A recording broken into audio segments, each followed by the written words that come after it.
tercer paso del discipulado. Y y a ver, dejen ver quiénes estamos. Lilia Martínez, Vitia y Eli. Buenas tardes a todos. Buenas noches. Bueno, entonces vamos a iniciar con este tiempo para ir rapidito, porque no sé que me vaya yo a alargar y no termine yo de dar el paso que nos toca hoy. Bueno, bien, en nuestro discipulado, en nuestro manual, vienen las 3 primeras preguntas de escriba falso, verdadero, o déjalo en blanco. No dice eso. Bueno, pero vamos a decir los primeros puntos. Dice, en la primera pregunta dice, los únicos, nada más las vamos a leer, terminando la clase las vamos a responder. Bueno, esto ya queda cada quien responderlas, pero esperemos que quede bien claro para que podamos responder estas 3 primeras preguntas. Dice, los únicos que sirven a Dios son los que ocupan cargos en la iglesia. Los mejores cristianos son los que tienen habilidad de predicar. Todo cristiano tiene la capacidad de servir, y vamos a ir respondiendo cada una de esas preguntas en el transcurso de nuestra clase el día de hoy.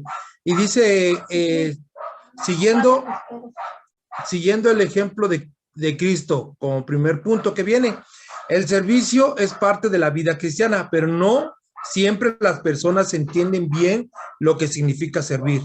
En Mateo 20, 26 al 28, Jesús enseñó a sus discípulos la importancia de servicio.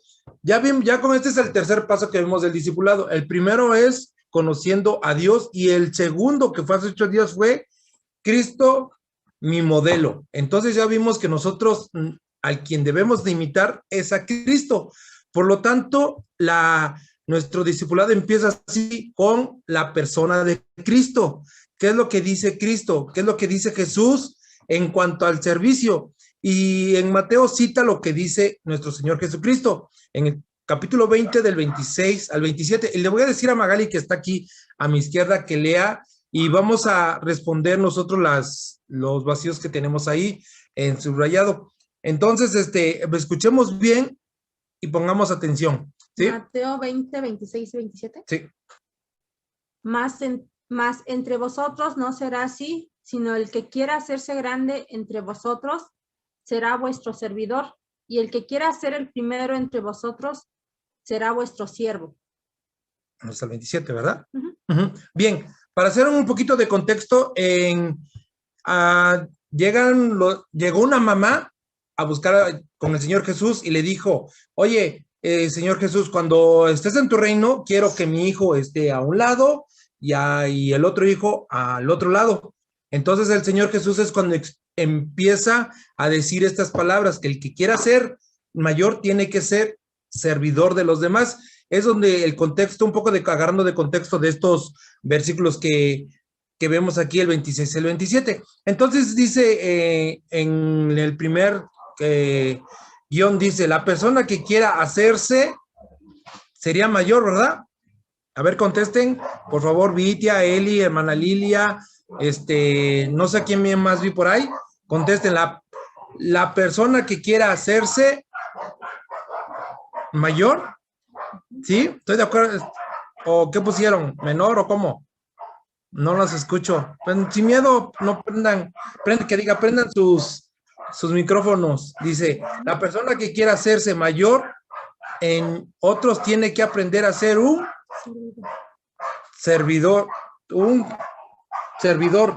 Y dice, y el que quiera ser el primero será siervo. Entonces aquí estamos viendo cómo el Señor Jesús está diciendo todo esto en cuanto al servicio se requiere. Entonces dice que el mayor tiene que servir. Ese va a ser el mayor. El que quiera primero ser grande, la grandeza empieza entonces por servir. Entonces continuamos y dice, los que se preocupan solo por sí mismos y su propia felicidad nunca encontrarán la felicidad que buscan. Cristo, que es nuestro modelo, como vimos hace 8 días, enseñó que el éxito viene a los que se olvidan de sí mismos y entregan el servicio a otros. Y como segunda pregunta viene y nos dice, ¿qué significa siervo? ¿Qué significa para usted siervo de los demás? A ver, a una pronta definición de siervo, ¿quién me dice? Así, siervo. A ver, ¿pregunto? ¿O así? Estar a las órdenes. Estar a las órdenes de quien Estar a las órdenes.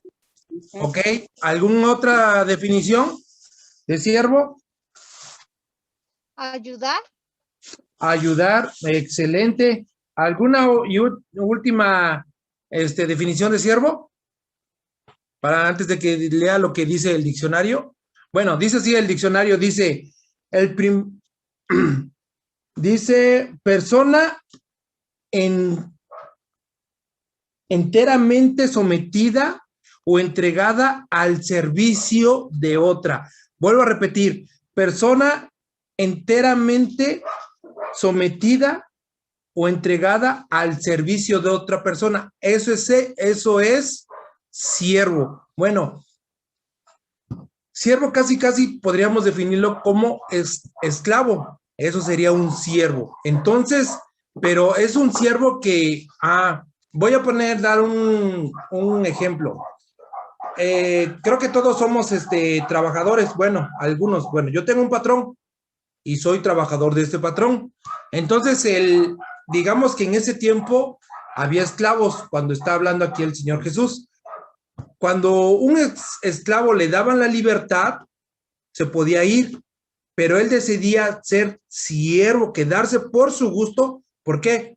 Porque el patrón en ese tiempo lo trataba bien, le daba de comer, no le gritaba, le daba calzado, vestido y todo. Entonces, era siervo por voluntad o esclavo por voluntad. Ya no quería estar con nadie más, sino por voluntad. Pues de la misma manera nosotros somos siervos de nuestro Señor Jesucristo. ¿Por qué? Por voluntad. ¿Pero por qué? Porque Él dio su vida por cada uno de nosotros. Entonces yo soy siervo por voluntad, no por compromiso, así que digamos, no, ya estoy así. No, de ninguna manera. Soy siervo por voluntad. Entonces, dice, servir significa sacrificio, pero este sacrificio está acompañado por el gozo y el contentamiento. Más que un sacrificio, servir es un privilegio.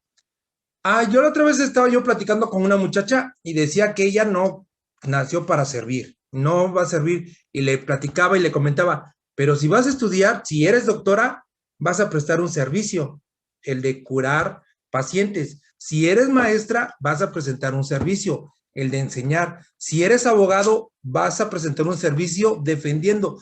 Donde quiera que te pares, tienes que servir. O una de dos, o sirves o no sirves. De la misma manera es en el servicio del Señor. O sirves o no sirves. Entonces eso es algo para pensar. En el punto número 3 dice, el ejemplo más indicado que debemos seguir es el de Cristo, quien dijo en Mateo 20:28 que Él no vino para, a ver, le voy a pedir a Magali que lea Mateo 20:28, por favor. Como el Hijo del Hombre no vino para ser servido, sino para servir y para dar vida en rescate por muchos, para dar su vida en rescate por muchos.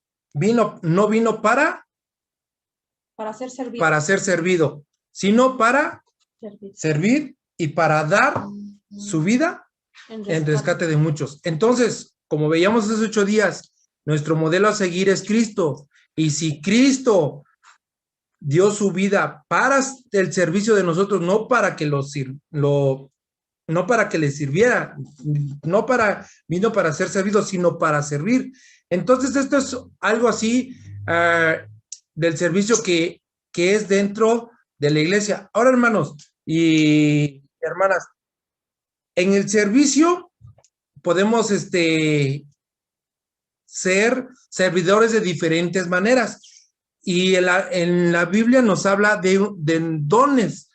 Y ahora vamos a ver los dones que Dios da, cómo lo repartió, para qué son los dones, en qué ayudan los dones y demás. La Biblia nos enseña que Dios ha dado dones a cada uno de sus miembros de la iglesia para ayudar a servir. Un don es la capacidad especial y necesaria para contribuir al crecimiento de la iglesia. ¿Y dónde podemos ver esto? Donde dice un don es la capacidad especial y necesaria para contribuir al crecimiento de la iglesia. Y vamos a ver en 1 Corintios 14:12.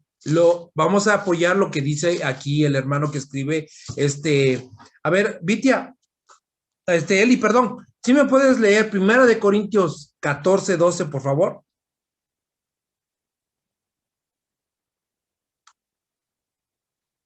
Con calma, no hay prisa. 1 Corintios 14:12. Así también vosotros, pues que anheléis dones espirituales, procurad abundar en ellos para edificación de la iglesia. Ahí está. ¿Para qué son los dones espirituales? Para edificación de la iglesia. Lo que dice aquí en este versículo, un don es una capacidad especial y necesaria para contribuir al crecimiento ¿de qué? De la iglesia. El versículo no dice de unos cuantos, o no dice de mí mismo, o de nada más de tal y de tal, no, dice para el crecimiento de la iglesia. Para eso son los dones. Entonces, una vez que vimos para qué son los dones, para el servicio y el crecimiento de la iglesia, vamos al punto número 5. ¿Cuáles creyentes han recibido dones? Según 1 Corintios 12:7. Vamos a ir rápidamente a 1 Corintios 12:7. Magali, pero lee un poquito desde antes, desde el 3, por favor. Por tanto, os hago saber que nadie que hable por el Espíritu de Dios llama anatema a Jesús, y nadie puede llamar a Jesús Señor, sino por el Espíritu Santo. Ahora bien, hay diversidad de dones, pero el Espíritu es el mismo. Y hay diversidad de ministerios, pero el Señor es el mismo. Y hay diversidad de operaciones, pero Dios, que hace todas las cosas en todos, es el mismo. Pero a cada uno es dada la manifestación del Espíritu para provecho, porque a este es dada por el Espíritu palabra de sabiduría, a otro palabra de ciencia según el mismo Espíritu. ¿Hasta el 7? Ya es el 8. Sí, hasta el 8. Bueno, entonces dice, ¿cuáles creyentes han recibido dones? Y dice abajito, como nota, la manifestación del Espíritu se refiere a los dones espirituales. Dios es el que da los dones. ¿Para qué? Para el beneficio, crecimiento de la iglesia, para edificación de la iglesia. ¿Quién es el que da estos dones? Dios. Y Dios los reparte como Él quiere, ¿sí? Entonces vamos a continuar. ¿Qué debemos hacer con los dones que Dios nos ha dado? 1 de Pedro 4:10. Rápidamente, 1 de Pedro 4:10. Bueno, ya recibí un don. Ahora sí le voy a pedir a Magali que lea. Ahora, ¿qué hago con ese don? Vamos a ver qué dice Pedro. Cada uno, según el don que ha recibido, ministrelo a los otros como buenos administradores de la multiforme gracia de Dios. Ministrelo, enseñe, comparta. ¿Para quién? A otros. A otros. Y cada vez que hacemos eso, compartimos y así vamos, ¿qué? Creciendo. Entonces, un don no es para, pues si yo tengo el don de la enseñanza, pues aquí me quedo sentado y pues a ver quién enseña, porque yo no voy a enseñar. Si se me da lo de enseñar, yo sé que tengo ese don, pero no lo voy a hacer. No es para eso. El don, dice Pedro, que es para dar, para enseñar, para que actúes conforme a tu don. Bueno, ese es el primero. ¿Qué hacer con los dones que se nos han dado? Y ya vimos lo que dice Pedro. Los dones nunca son para nuestro propio beneficio. Tienen el propósito de edificar a otros creyentes. Entonces, vamos viendo que para eso son los dones, para edificación de la iglesia. Ahora vamos y leamos Romanos 12, del 3, versículo 3 al número 5. Y conteste las siguientes preguntas. ¿Qué concepto debo tener de mí mismo según Romanos? Vamos a leer Romanos 12, del 3 al 5. Digo, pues, por la gracia que me es dada, a cada cual que esté entre vosotros, que no tenga más alto concepto de sí que el que debe tener, sino que piense de sí con cordura, conforme a la medida de fe que Dios repartió a cada uno. Porque de la manera que en un cuerpo tenemos muchos miembros, pero no todos los miembros tienen la misma función. ¿Hasta el 5? 4. Hasta el 5. Así nosotros, siendo muchos, somos un cuerpo en Cristo y todos miembros los unos de los otros. Entonces dice como pregunta, ¿qué concepto debo de tener de mí mismo? ¿Qué concepto? ¿Qué dice el versículo número 3? No debemos de tener un alto concepto. No debemos, ¿qué? De tener un alto concepto. A ver, como que, en otras palabras, ¿qué podríamos decir? A ver, los que están del otro lado de la pantalla. A ver, en esa frase, ¿cuál sería nuestra frase mexicana? Diríamoslo así. A ver, hablemos. No ser soberbios. Exactamente. ¿Otra frase? Así de corta y precisa como lo dijo Eli. No ser creídos. No ser creídos. Exacto. Dice Magali que no sentirse como la última Coca-Cola del desierto. También. Excelente. Bueno, entonces así, hermanos, si yo tengo el don de ¿qué? De sanidad, no debe de entrar en mí la soberbia y decir, yo soy el que sano. No, no, no, de ninguna manera. Los dones son para el crecimiento de la iglesia. Eso que quede bien claro. Entonces, es el concepto que debo de tener mismo, no tener esa soberbia que luego se nos sube muchas veces. En el punto número 8, y vimos que Romanos lo tocó, en Romanos 12, el capítulo que estamos leyendo y los versículos, la iglesia es un cuerpo, la iglesia es el cuerpo de Cristo y se compara con el cuerpo humano. Y en el versículo 5 dice que siendo muchos, formamos un cuerpo en Cristo. Por tanto, la función de cada creyente es procurar la unidad del cuerpo, buscando cómo ayudar a otros. Ahora, aquí en el cuerpo es muy importante la palabra que vemos aquí que dice unidad. Unidad, ser uno solo, como un solo cuerpo. ¿Se acuerdan que antes el pueblo de Israel marchaba? Y dice la escritura que marchaba como un solo cuerpo. Imagínense tanta gente marchando a un solo cuerpo. Como un solo cuerpo. Yo me acuerdo que cuando entré de la secundaria al Cebetis y prontamente se acercaba el 16 de septiembre. Y el 16 de septiembre, para perder clases como muchachos que queríamos perder clases, le decíamos al maestro de educación física, oiga, ya se acercaba el 16, que era como los primeros días de septiembre. Y le preguntamos al maestro de educación física, maestro, ¿y cuándo vamos a salir a ensayar? Y dice, ¿a ensayar? No, dice, ustedes ya son de bachillerato, ya la primera deben de marchar bien alineados. Y tenía razón el maestro. Cuando salimos a marchar, pues todos marchamos bien parejito. Ya no éramos niños de primaria, de kinder, ni de secundaria, ya éramos de bachillerato. A lo que me refiero es de que todos marchábamos bien, ordenadamente, unidos, a un solo paso. Izquierda, ¿se acuerdan de ese silbato que decía izquierda, izquierda, izquierda, izquierda? Pues todos íbamos así. Así debemos de ser. Entonces vemos que al apóstol Pablo habla de un cuerpo inspirado por el Espíritu Santo. Entonces vemos que el cuerpo está perfecto, es la máquina perfecta, es la creación perfecta, todo es perfecto, todo está definidamente bien conjuntado, no hay error alguno en nuestro cuerpo. Dice, la iglesia es un cuerpo, vuelvo a repetir el punto número 8 de nuestra lección.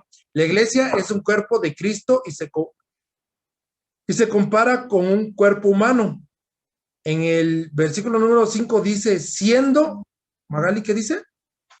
En el versículo 5. Siendo muchos, Siendo muchos, somos un cuerpo en Cristo. somos un solo cuerpo. Por tanto, la función de cada creyente es procurar la unidad del cuerpo, buscando ayudar a otros. En el punto número 9 que vemos aquí, dice el versículo número 4. Porque de la manera que en un cuerpo, porque en la manera que en un cuerpo tenemos muchos miembros, Muchos miembros, pero pero no todos los todos miembros tienen la misma función. hay variedad de dones en la iglesia, no todos tenemos lo mismo. Ujú. Qué gran verdad, ¿verdad? Dice, todos estamos formados en un cuerpo, pero no todos nuestros órganos son iguales. No tenemos una oreja por la axila, o no tenemos el oído o el olfato atrás en la nuca, no, estamos perfectamente bien. Y dice que hay un cuerpo, hay muchos, vamos, yo siempre hago la comparación también cuando es un equipo de fútbol. A mí me gusta mucho el fútbol y siempre agarro con lo que más me gusta, que es el fútbol. Hay porteros, hay defensas, hay medios y hay delanteros. Si no hay portero, se viene la goleada. Nada más tirarían y adiós. Si no hay defensas, se viene la goleada. Si no hay delanteros, no hay cómo atacar. Si no hay medios, no hay nada que hacer. Entonces, vemos que cada uno tiene su función, el portero, el delantero, el defensa, el medio creativo, todos tienen diferentes funciones, pero están en un equipo. Y entonces, ese sería el cuerpo del equipo. De la misma manera, nosotros somos así en la iglesia. Todos somos un cuerpo en la iglesia. Todos, pero todos actuamos de diferente manera en cuanto a los dones, porque estamos viendo los dones. Entonces dice una vez más, vuelvo a repetir, hay variedad de dones en la iglesia. No todos tenemos los mismos dones. Ahora, hermanos, yo creo fielmente en que la iglesia de Dios está completa. ¿A qué me refiero con esto? No de que, ya no van a entrar otros. No me malinterpreten. La iglesia de Dios es completa. ¿Por qué? Dios tiene en la iglesia Bautista Emanuel, está completa. Voy a esto, tiene cabeza, tiene manos, tiene pies, tiene todo lo que es un cuerpo. ¿O creen que le haga falta algo a la iglesia, a Emanuel, en este caso que es nuestra iglesia? ¿Le hará falta algo como cuerpo? ¿Una mano? ¿Un pie?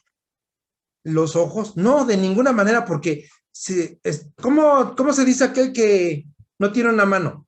Manco. Manco. Muy bien. ¿Aquel que no tiene un pie? ¿Pie? Cojo. ¿Cojo? A ver, hablen, hermanos, ¿cómo sería? Aquel que no tiene una oreja. Cojo, ¿Cómo? cojo. Cojo. ¿Aquel que no tiene una oreja? No. ¿Ocho? ¿Cómo sería? Sordo, Sordo. sordo. Ajá. Entonces vemos que sería como una iglesia mutilada, ¿no? ¿O me equivoco? Discapacitada. Discapacitada. Sería, ¿cómo se llama? Algo así, ¿no? ¿Me va entendiendo la idea? No. Dios tiene perfectamente su iglesia, sin mutilaciones. Nada le hace falta a la iglesia. ¿Entendemos esa parte? Es el cuerpo de Cristo, hermanos. No puede haber algo que no haga falta. Entonces, Dios pone los dones a cada uno. ¿Para qué? Para que esa iglesia no esté así, disfuncional, no esté sin una pierna, sin un ojo. No, de ninguna manera. Es el cuerpo de Cristo. Pero Dios es el que da los dones para el crecimiento de la iglesia. Hasta aquí, hermanos. Preguntas. Vamos en el número 8. En el número 9. Preguntas, mis amados hermanos. Hasta aquí. ¿O cómo ven? ¿O creen que la iglesia sí le haga falta algo? ¿O cómo? A ver, quiero escucharlos, hermanos.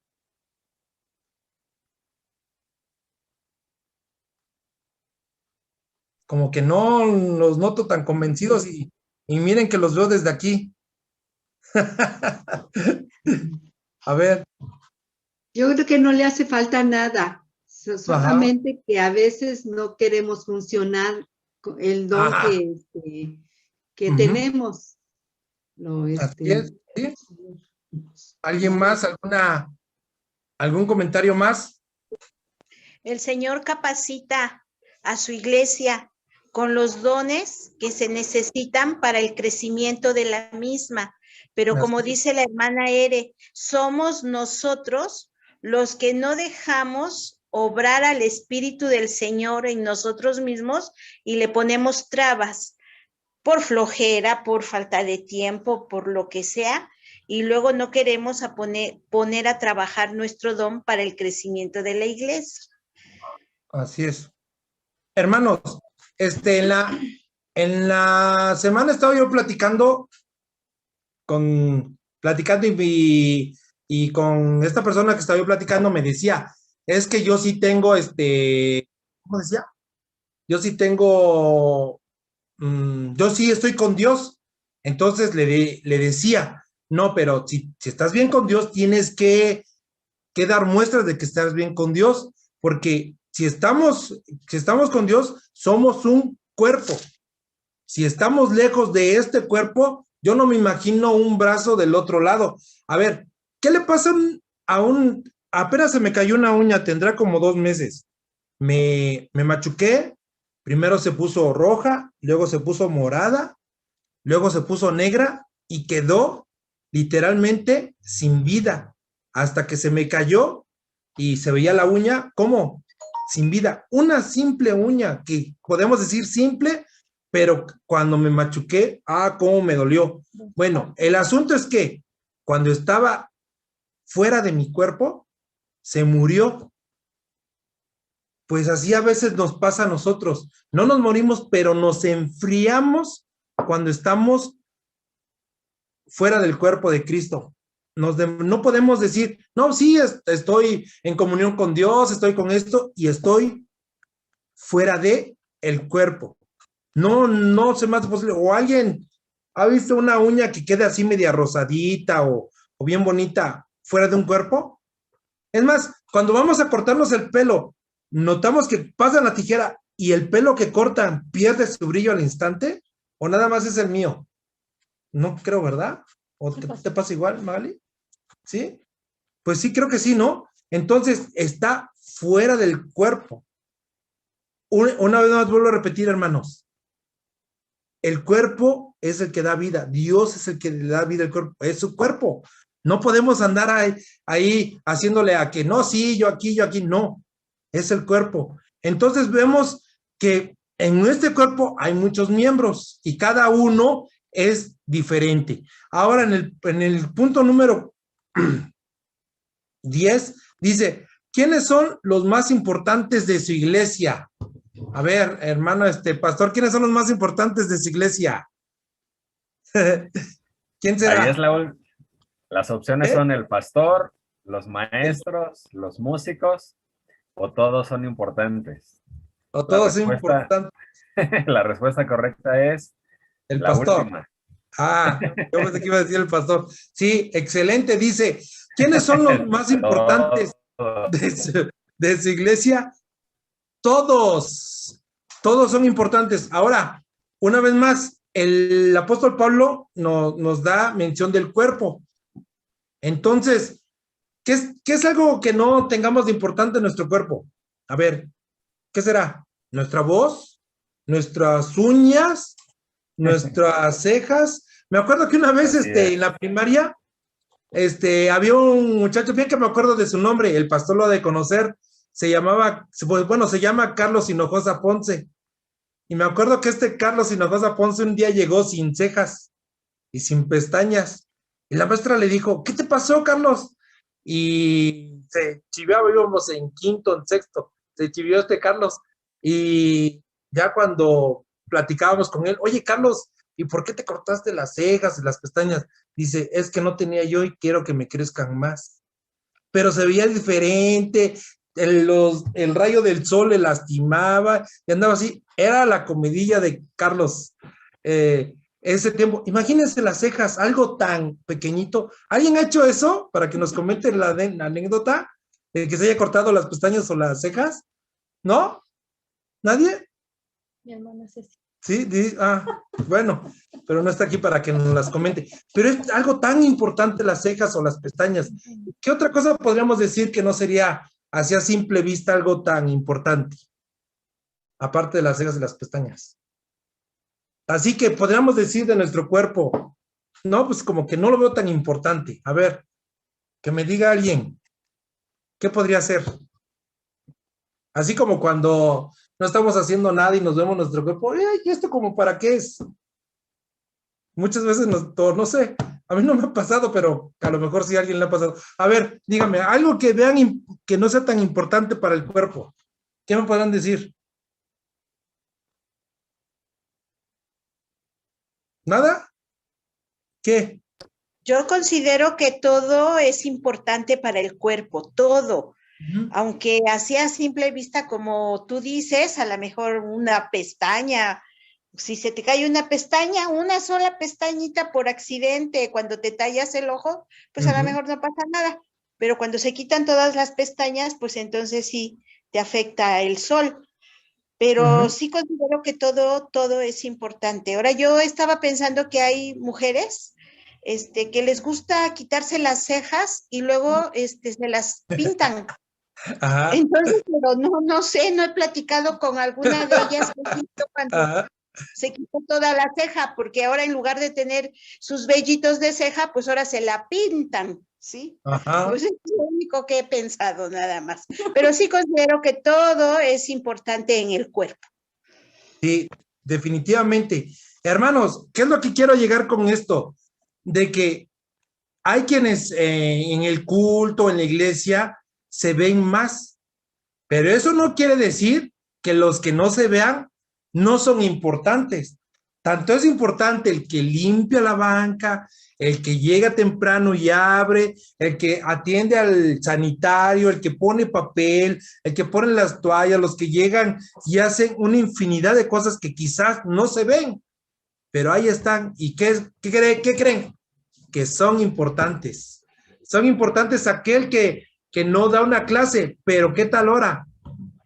No se ve, pero es así de importante. O aquel que testifica y no lo estamos viendo, pero es súper importante. O aquel que tiene sanación, es súper importante. Todos somos importantes.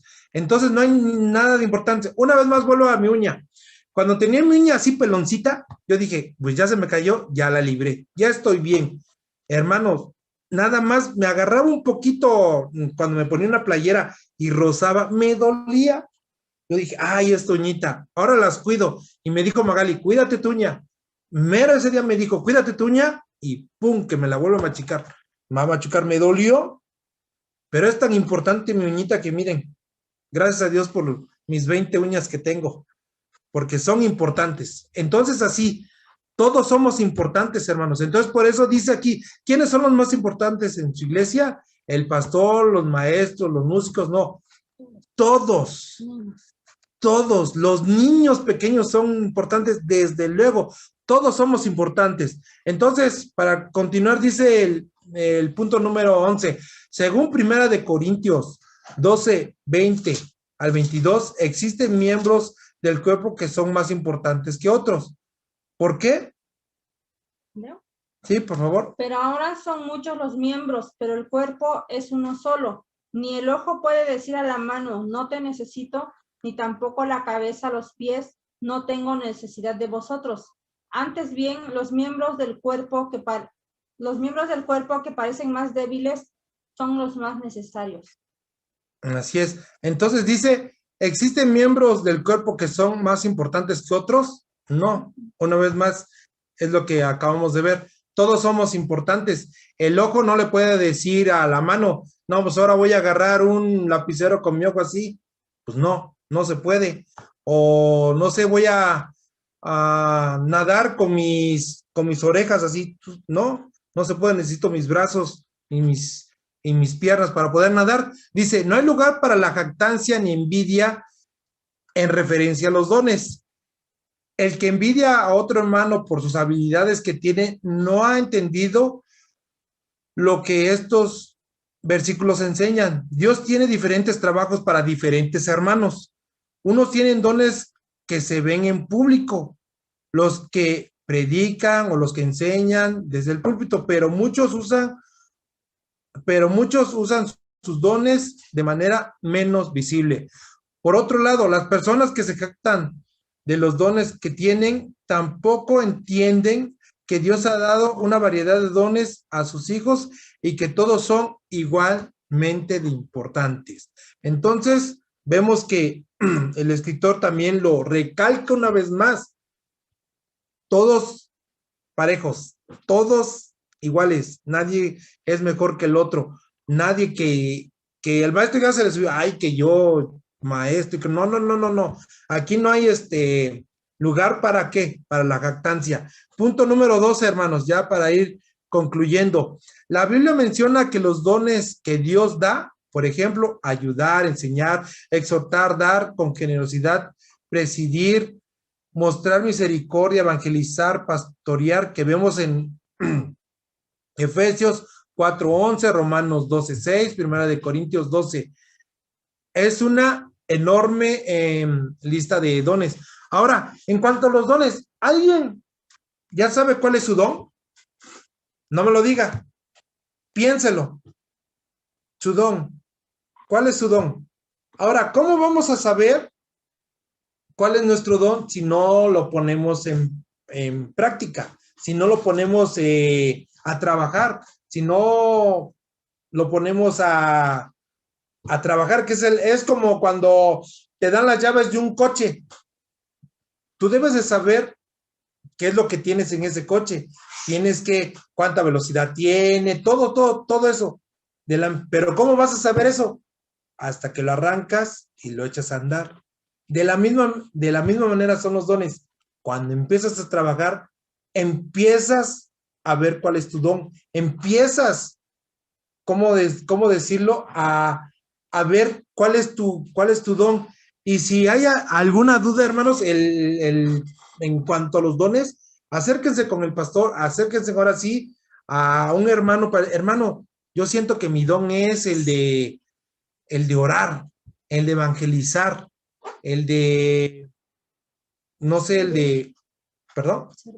de servir, el de enseñar. Hay muchos dones, el de dar con generosidad. En Efesios 4:11, Romanos 12, del 6 al 8, Primera de Corintios 12, del 7 al 10 y del 28 al 30, vienen todos los dones, hermanos. Entonces, veamos cuáles son nuestros dones. ¿Para qué? Para crecimiento de la iglesia. Es para eso que tenemos los dones. Entonces, para ir allá aterrizando, ¿cómo podemos ver? No todos tienen el mismo don, porque es importante saber esto. Es importante para que tú te desempeñes, sabiendo tu don, tú te desempeñes excelentemente bien en el don que tienes. Yo no me imagino, por ejemplo, creo que mi don es el de enseñar, pero yo le decía yo al pastor, yo me gusta enseñarle más a los hermanos, a los grandes, pero a los niños no se me da, a los párvulos. Al otro día me comentaban que si no quería dar una clase de párvulos, no, con parvulitos no, como que no siento esa dinámica, esa expresión corporal que debo de tener para con los niños. Les digo, con los grandes como que ya estoy como que más, como que un poquito mejor. Dice, ningún miembro debe de trabajar aisladamente. Todos juntos usando nuestras habilidades, somos un cuerpo completo que funciona bien. Vuelvo al equipo de fútbol. En el equipo de fútbol, aquel que es individualista se le llama, es muy personalista. Aquel personalista es aquel que agarra la pelota y se la lleva 1, 2, 3 y nunca comparte la pelota. No, en un equipo todos jugamos. En un equipo todos estamos en un mismo fin de meter gol. en el equipo de fútbol, en la iglesia, todos igual, de la misma manera, debemos de correr a un mismo lado, de caminar a un mismo lado, de ser unidos. Y entonces no podemos andar así como que, no, yo solito, ahí.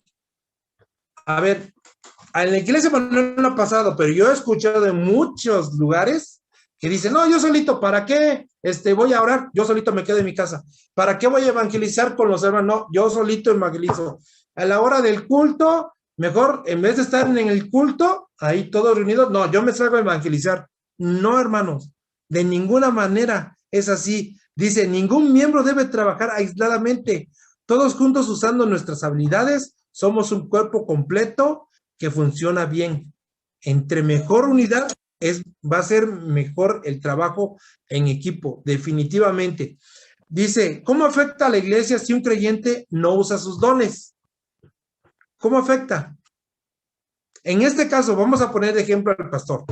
Ejemplo, si el pastor no predicara o enseñara, ¿cómo afectaría? No aprenderíamos más de la palabra. ¿O qué hay que de aquel que ora? ¿O qué hay que de aquel que no evangeliza y tiene ese don? Pues no vamos a ir a ningún lado, hermanos. Definitivamente no vamos a ir a ningún lado. Comentarios, hermanos, hasta aquí antes de acabar. Y ya para leer el último parrafito que viene acá. Comentarios. Elizabeth, Vitia, hermana Ana Luz, ¿quién está más por ahí? Comentarios. ¿Estamos bien lo de los dones? A Dios le dio a cada uno un don diferente para edificar a su iglesia. Comentarios en cuanto a los dones, en cuanto al servicio. No, pues a mí no me gusta servir. No se me ha dado de servir.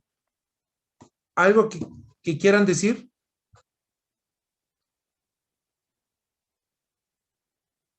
Sí. ¿Algo que no hayan entendido? No sé. Ahí está el pastor para que explique. ¿Quién es el que hace milagros? Porque en 1 Corintios 12:10 dice, a otro el hacer milagros. Y ahí, ¿cómo una persona puede realizar milagros? ¿Cómo una persona puede realizar milagros? A ver, hermanos, ¿qué dicen de esto?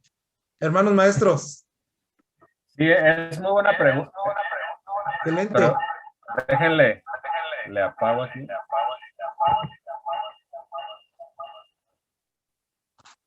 Ok, ya.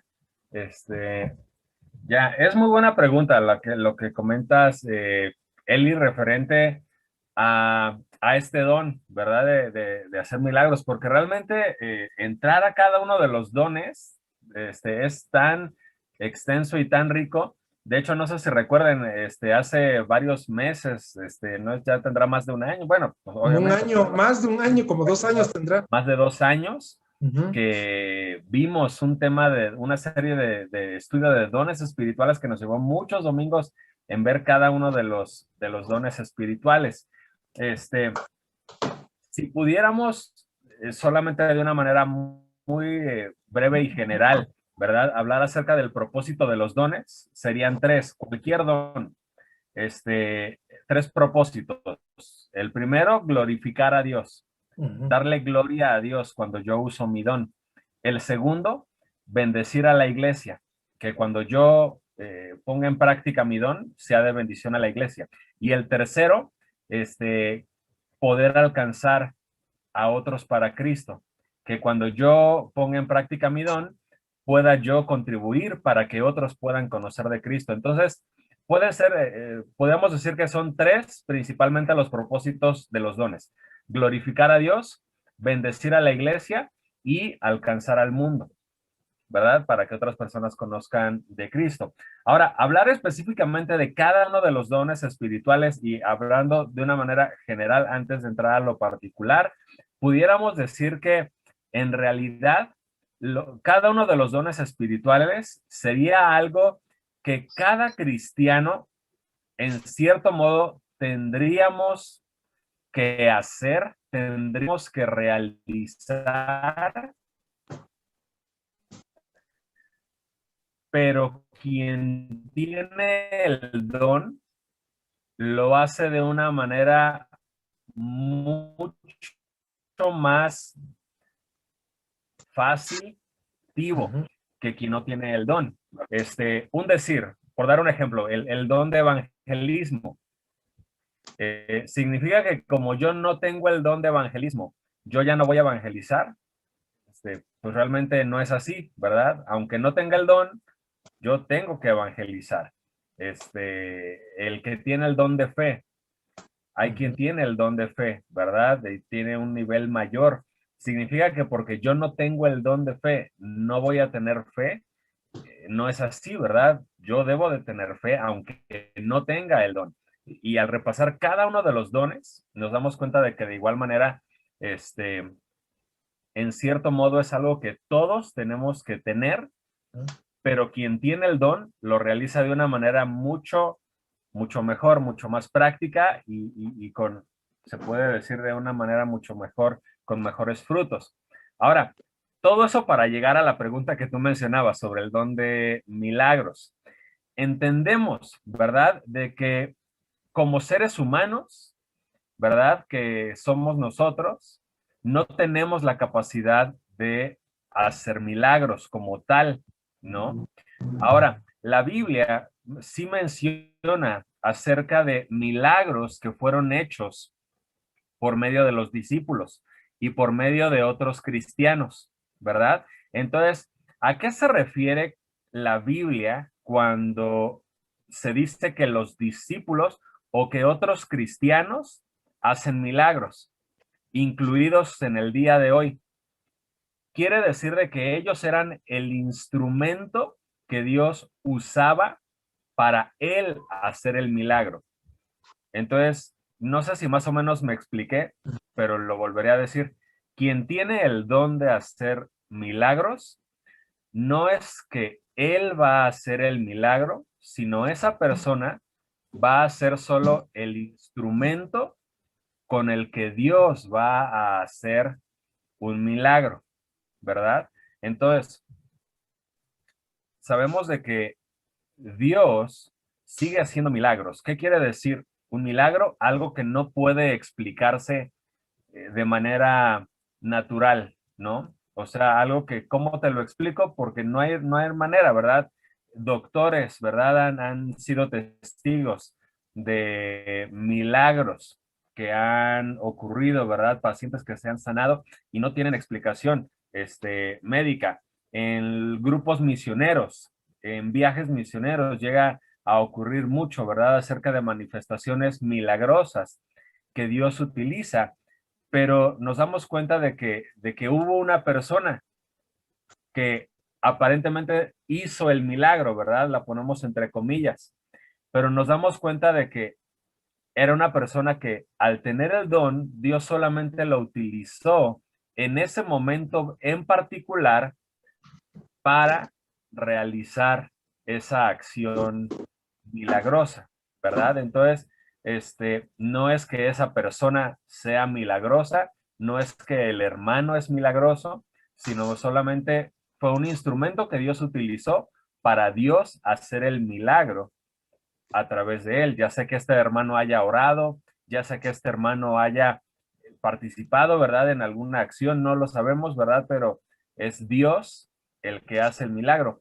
Y esto es lo mismo en todos los dones, ¿verdad? Nosotros solo somos los instrumentos con los que Dios hace la obra. Sea cual sea el don que hagamos, enseñar, evangelizar, sea el don que desempeñemos, yo solo soy un instrumento, nosotros solo somos los instrumentos, el que hace la obra, el que nos utiliza, por decirlo de esta manera, es Dios el que nos usa. No sé si más o menos me expliqué en lo que preguntabas, Elizabeth.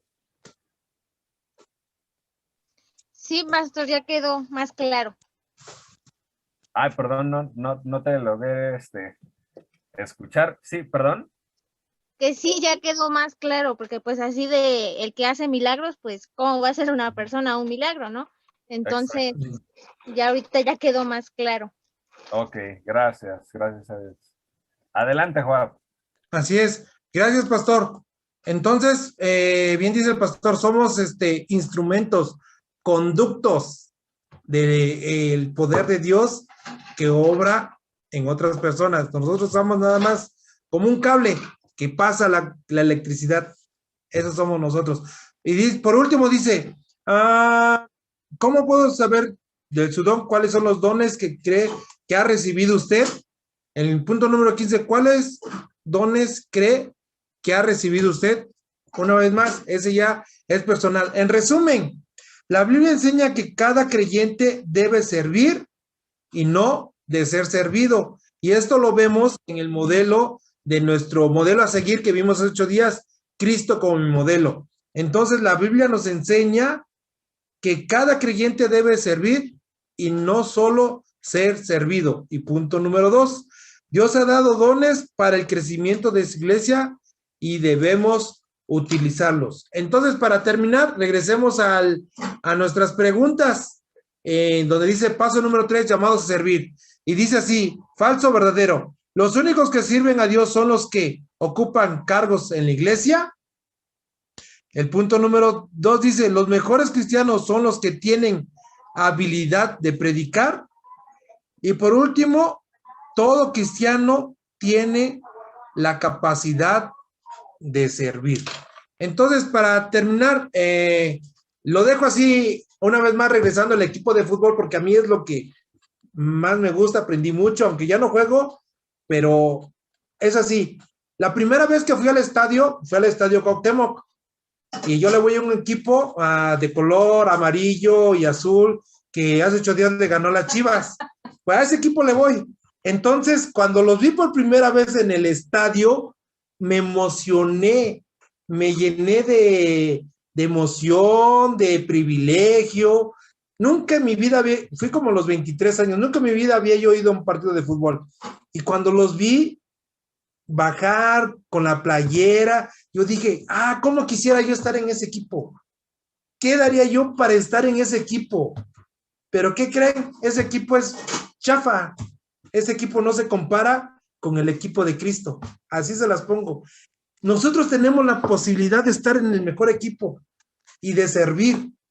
Cuando vi al equipo que en el estadio, vi que unos estaban en la banca. Yo dije, pues yo quisiera estar en la banca. Es más, vi al aguador y dije, yo quiero estar de aguador en la banca.